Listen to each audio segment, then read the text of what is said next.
Welcome to the red half of Sheffield. Excuse my language for the first probably 2 seconds of that podcast. I was waiting for it to load. Welcome to another episode of the preview pod. Midweek fixture Tuesday night away at Ashton Gate. I don't want to call him victim. Probably this is going to be a win on their side. So the victor down at Ashton Gate, Bristol City is the next opponent, and back on the pod again. And you're not familiar with Patch, he was on 2 years ago when we were back in the championship. Patch, welcome. How are you this late English night and early or late afternoon States time? Yeah, Sunday evening here, 9:03, and I've just recorded a 90-minute podcast talking about our win up at Preston, our 3-1, I should say, win up at Preston, which saw us rise to 8th in the league, now down to 9th today after Millwall beating Burnley. But we're on a bit of a run at the moment. We're 8 unbeaten. Great to get those 3 points. We need to convert more of our draws into wins. I think we've got 7 draws now, which is the most in the Football League, twinned with Chesterfield when I last checked. But we just need to score a few more goals, and I think now we're starting to score goals. It could be a really interesting match on Tuesday on bonfire night here in the UK. Bonfire night it is. So I guess we'll get into it. Are you surprised by the start to the season for Bristol City? Or is it, what you thought of the team in what are we, 13 games in? I've lost count. Yeah, 13 games into the league. And apart from Blackburn and Derby, where we got spanked 3-0 away, we've been in most games, and even elements of those games we were kind of in. We haven't taken our chances, which is why we aren't higher up the league. We've got a couple of young strikers that have been brought in this season in Fally Miulu and Sinclair Armstrong, who combined are a great striker, but they've just got to work on a few elements of their game. But they are young and they will develop, and having Naki Wells alongside them, who is still our number one striker, with Tommy Conway leaving us, they will learn a lot from him, and they will become really great assets for us, I'm sure, as they go into their sort of later half of the season and into next season. So it's kind of we are at the moment, as I say, just outside the playoffs, and for us that is where we want to be throughout the season, is 2-3 points outside the playoffs, always having a chance of getting into the playoffs. That's, realistically we're looking at 5th or 6th in the league as a good finish. I'm pleased with how things are at the moment. As I say, 8 unbeaten, and we're without Scott Twine, who was our kind of marquee signing. But in this 3-4-3 that we've adopted in the Leeds game and then into the Preston game, it's set up quite nicely. So, and I mean this in the nicest way. Is this the season where Bristol City doesn't finish bang average in the championship? Because when I did the preview pod at the beginning of the season to preview the entire championship side, it's oddly enough, I have Preston and Bristol City are the first 2 names to be like, okay, there's 24 teams. Yeah, banging that. Bristol City right there, and Preston maybe a few pegs lower. We played Preston and they didn't look very good, in my opinion. That was the first game of the season. Now we're 13 games on from that, and they didn't strike me as a good side. Is this the year that Bristol City get over the hump and maybe get into challenging playoffs, or like maybe a top 10 finish, possibly? I think so. I think we've had a couple of seasons where we have been riding out the storm of the financial problems that were left from COVID.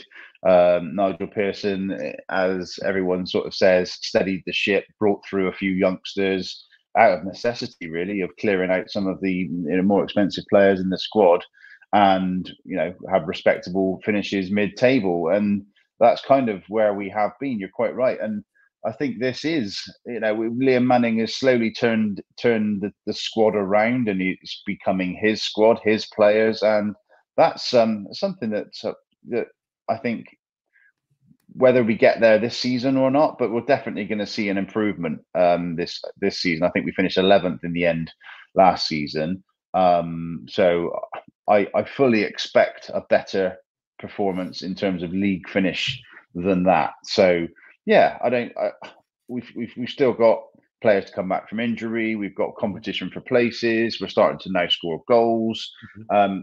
But we all know that you can go on these runs in the Championship and go unbeaten, and then equally you can go 3 or 4 games without a win. We just need to maintain that consistency, and that's kind of half the battle. But with all these international breaks, you just get a bit of consistency going, and then you're out of a game for 2 weeks. Yeah, start, stop. That's what I was saying before. I was like, I thought in October we were done with international break, because isn't that usually how it sets up? Where like October is usually the last one. I don't know. It seems more like we've had more this season than any other season before, and I might be wrong. But yeah, we've got one coming up after the next Saturday, haven't we? So it's it just seems odd, and it's so depressing as a fan of a football league team.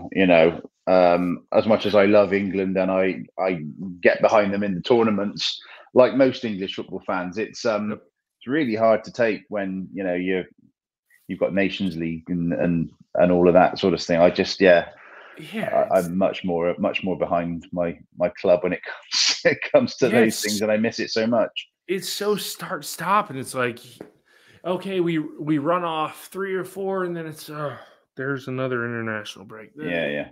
And now this is the last international break, at least I hope until March. I don't know if I checked. There might be another one that we missed.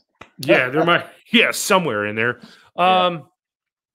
But to what I want to say so bad, because this should be a Saturday fixture, and it'll be a Tuesday fixture, to Tuesday nights under the floodlights. Honestly, before we get into previewing this game, I think it would be so cool that Bristol City got promoted and the likes of Manchester United and Man City had to go to Ashton Gate.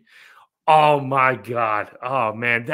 It's just, Ashton Gate is one of those grounds that the next time I'm over in England, I want to go see, because it's I don't know, in a sense, it's just a championship ground in a sense, or an EFL ground, as opposed to all the hype and the hubbub of all the grounds in the Premier League. And they're have this big mystique about them, and these cathedrals, and they seat 60,000 and all this. And, I'm talking towards the top end of the Premier League. Yeah. And then if a team like Bristol City got in there with Ashton Gate, they'd be like, what the hell? Yeah, those are the teams we need in the Premier League, to where it makes it uncomfortable for the Big 6, Big 8, however many teams you want to say. Well, I can get what you're saying. If like Luton, for example, I as someone who went to Luton the year they got promoted, I was thinking, these guys go up. Man City come in here, and teams like that, it would be really interesting.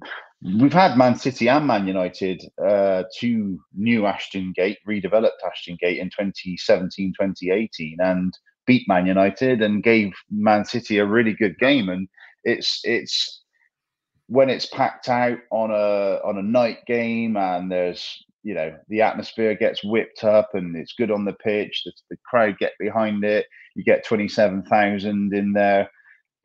I think it matches any stadium, really. It can be a real cauldron, a real good atmosphere. So yeah, it's we're crying out for Premier League football. Really is. We've got the facility, we've got the facilities in terms of the training ground as well.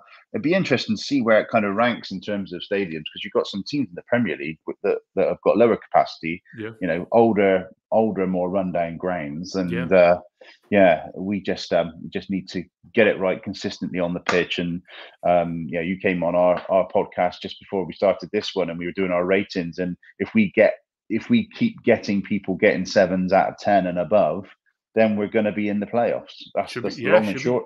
That's the long and short of it. If we go back to giving out 4s and 5s like we were Blackburn and Derby, it's not going to happen. But we're going to lose games. But as long as we're still getting 6s, that's the consistency we want. Is to perform at that level consistently. And we've got the squad depth now to be able to do that. And if someone's drops to a 5, out you go. This person's going to have a go now, and then you come and see what you can do. So, it's going to be a really interesting season, because we're only 13 games in. We've got the lion's share of the season still to go. Still bedding in the new players, and some of the older players still having a really big impact. So it's bringing it all together now is the challenge. Yeah, for sure. 2 Tuesday night under the floodlights at Ashton Gate. How bad is it? 5-0? 4-0? For us? Yeah. What, for you or for us? Not for us. There ain't no way in hell. I will say this before you preview the game, the amount of times on the podcast that I said we should have, even Blackburn yesterday, I think we had, I'm going to be wrong on this, but I think there was at least 13 shots on target, and we scored 2 goals. The amount of games we went through this season saying if we would have finished our chances, we would have probably won 4 or 5-0. Yeah, is a good share of them, but we don't finish our chances. So the door's open for Bristol City on Tuesday night. Yeah, that's what it's all about. That's what it's all about, is finishing off your chances. I think, where was it? We were up at Stoke and we had 28 shots. Yeah. And scored twice. I think 10 or 11 were on target. But Ashton Gate has become a bit of a fortress. And I can't remember the number, but we are unbeaten at Ashton Gate in over 10 games at least. I think it's going to be a really interesting game. I think if you asked a lot of fans, they would take a draw, but I'd never take a draw at home. Even though I celebrated the Leeds 0-0 like it was a win, because that it just felt like it was a really good result with the opportunities that Leeds were getting. I think that we can. Liam Manning is a real good tactician, and he'll have a game plan set up for Sheffield United. He would have analysed the way they play, and will be setting up to nullify the threats and things like that. So I think we could sneak it 1-0. Really do. This one's a tough one for me. I don't see any way we win. Oh man. We haven't had a 0-0 since Pompey early in the season, away from home. I think it's either 0-0 or 1-1. I'll probably go more 0-0 because we don't concede very many. We've conceded 3, 4, 6 goals this season. So the lowest, I believe in the league, we just don't concede, and Anel's going to be back at in the center of the park, or in the center of defense. Him and Suter, that pairing back there, have been basically a brick wall. I think it's just hopefully it's a lively 0-0. Yeah, if I say that, I really enjoyed the Leeds game that was 0-0. Looking at the betting, Sheffield United are just favourites. I've decimalised my betting, so it's 2.6 to 1 for Sheffield United to win, 2.7 to 1 for City to win, and the draw is 3.3 to 1. Even the bookies have got it quite tight as well. Yeah, the bookies, to all the Sheffield United fans listening and watching this, the bookies are with me. We're a bang average side. But yeah, all will be seen Tuesday night under the lights at Ashton Gate. Patch, before we get out of here, drop where the people can find you in the podcast.